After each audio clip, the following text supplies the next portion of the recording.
এবাৰ বাগৰুম্বা ৰচিব বিশ্ব অভিলেখ ১২,০০০ৰো অধিক যুৱক যুৱতীয়ে পৰিবেশন কৰিব বাগৰুম্বা ৰাজ্যৰ প্ৰান্তে প্ৰান্তে চলিছে বাগৰুম্বা নৃত্যৰ প্ৰশিক্ষণ সামগুৰি বৰহমপুৰতো চলিছে আখৰা প্ৰায় ৩ শতাধিক যুৱতীক বাগৰুম্বাৰ প্ৰশিক্ষণ দিয়া হৈছে নগৰ কেইবাগৰাকীও মাষ্টাৰ ট্ৰেইনাৰে দিছে প্ৰশিক্ষণ এই প্ৰশিক্ষণৰ কিছু দৃশ্য দেখুৱাইছো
প্ৰস্তুতিটো আমি চলাই আছো আমি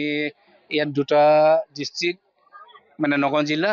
হাৰিমুৱাফত আৰু তাৰ পিছত কলিয়াবৰ আদি ডিস্ট্ৰিক্ট বুলি তেখেতসকলে মানে হেৰি কৰিছে আমি হাৰিমুৱাফতৰ লগত আমাৰ সেই ডিস্ট্ৰিক্ট ৱাইজতে আছে এই দুটা ডিস্ট্ৰিক্ট মিলি আমি আজি এই কৰ্মশালাটো আমি আয়োজন কৰিছো আমি সিদ্ধান্ত এটা লৈছিলো যে দুইখন ডিস্ট্ৰিক্টে মিলি যে আমি 4টা কৰ্মশালা আমি হেৰি কৰি পাতিম আৰু সেই মৰ্মে আজি আমি তৃতীয় কৰ্মশালাত আমি আজি ইয়াত আয়োজন কৰিছো গেন্ধালী বৰকছাৰী গাঁৱত